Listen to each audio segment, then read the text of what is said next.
Oi, eu sou o Fifo e hoje eu vou falar sobre os mecanismos de controle na rede Stellar.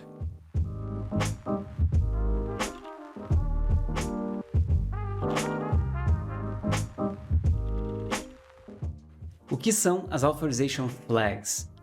A rede Stellar ela tem uma série de mecanismos de controle que a gente pode habilitar para um ativo a qualquer momento. Eles se chamam Authorization Flags. Tudo que tu precisa fazer é rodar uma operação chamada Set Options, e nessa operação a gente pode habilitar uma ou mais dessas flags, e uma vez que essas funcionalidades elas estão habilitadas, todos os ativos que são controlados por aquela conta, eles vão ser afetados por esses mecanismos de controle.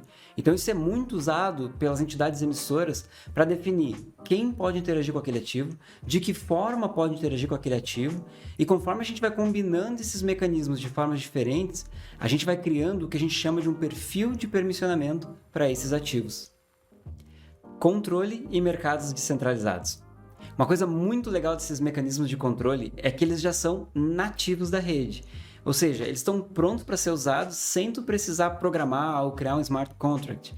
Isso significa que eles também já integram automaticamente com todas as ferramentas que são nativas da rede. Então, se uma conta que interage com um desses ativos quiser usar alguma dessas ferramentas da rede, eles precisam seguir as regras desse ativo. Um bom exemplo disso são os mercados descentralizados. A Stellar hoje tem duas grandes ferramentas de mercados descentralizados. Eles têm uma corretora descentralizada, a Stellar DEX, e eles têm também os AMMs, os Automated Market Makers. Ou seja, se uma conta quiser usar uma dessas ferramentas para fazer um investimento ou para fazer uma conversão entre duas moedas, eles obrigatoriamente têm que seguir as regras do mecanismo de controle daquele ativo. Se eles não seguirem a regra, eles não conseguem usar essas ferramentas, a rede não vai aceitar as transações deles. Authorization Required. O primeiro mecanismo que a gente vai falar é a flag de Authorization Required, e ela é bem simples. Ela funciona fazendo com que todas as contas que quiserem usar uma moeda precisem de uma autorização antes de poder interagir com aquela moeda. Essa autorização só pode ser dada pela conta emissora daquela moeda. E isso pode ser feito em dois níveis. O primeiro, eu posso autorizar aquela conta para usar completamente o meu ativo, então eles podem enviar, eles podem receber, eles podem usar os mercados, ou eu dou uma autorização parcial. Isso é um pouco mais complexo, é reservado para casos mais avançados. O caso de uso mais comum que a gente vê, geralmente é o fluxo de KYC, o Know Your Customer, onde o usuário ele precisa enviar a documentação dele, passar por um processo de verificação, e assim que eu tiver certeza de quem é a pessoa que controla aquela conta, quem é que está por trás daquela conta, aí eu autorizo essa conta para poder começar a interagir com o meu ativo. Authorization Revocable. A flag de Authorization Revocable, ela me permite fazer o contrário da Authorization Required. Eu posso revogar a autorização de uma conta. Então, quando ela está habilitada, eu posso remover a autorização de uma conta que já interage com o meu ativo. O que ela faz é com que essa conta entre num estado de ficar congelada.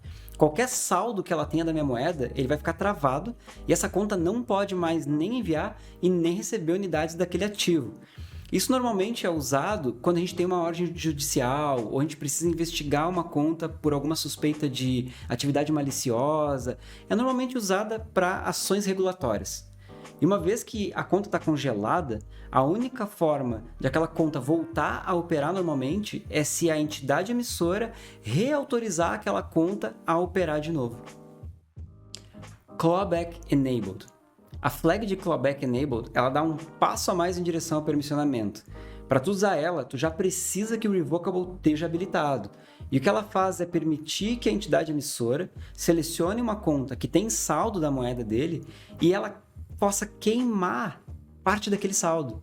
Ou seja, é remover de circulação mesmo. É como se eu queimasse aquele dinheiro. Para que serve isso? Bom, essa é uma flag usada em casos bem mais avançados. Tu pode encontrar situações onde tu vai precisar fazer alguma ação regulatória. Então, pode ser que tu saiba de uma conta que foi comprometida e tu quer tirar os tokens das mãos de um hacker. Ou tu pode também ter casos, por exemplo, não custodiados, onde um usuário perdeu as chaves da carteira dele com os tokens dentro, os tokens estão perdidos, e aí a entidade emissora ela pode usar essa funcionalidade para remover os tokens da conta que está perdida, para reemitir esses tokens e distribuir para uma nova conta para aquele usuário, então recuperando os tokens que estavam perdidos. Ou seja, independente do caso de uso, qualquer cenário que usar essa flag tem que ser muito bem planejado para fazer isso com segurança. Agora, se for um projeto muito bem arquitetado, tu consegue usar essa funcionalidade para criar casos de uso muito robustos para cada ativo. E o Authorization Immutable? Bom, o Authorization Immutable é uma flag que funciona um pouco diferente dos outros mecanismos de controle. Ela serve para dar confiança e visibilidade para o usuário final. Isso porque ela indica se a entidade emissora pode ou não mudar as regras do ativo, mudar as regras da moeda e como ele se comporta. Então, quando ela é ativada, ela faz com que todos os mecanismos de controle eles fiquem imutáveis, eles não podem mais ser alterados. Ou seja, se eu habilito essa flag enquanto a minha flag de clawback não está habilitada, significa que eu nunca mais vou poder habilitar o clawback para o meu ativo. E o mesmo serve para todos os outros mecanismos de controle. Então, o usuário ele consegue saber se a entidade emissora vai ou não poder mudar a forma que aquele ativo se comporta. Isso é muito importante para o usuário final porque ele dá uma visibilidade e te dá a confiança de saber se tu corre ou não o risco de ter a autorização da tua conta um dia revogada, ter a tua conta congelada, ter os teus ativos queimados ou não. Ele te dá essa segurança de que, uma vez que essa flag está ativada, mesmo que a entidade emissora mude de ideia, ela não vai mais poder alterar como aquele ativo se comporta.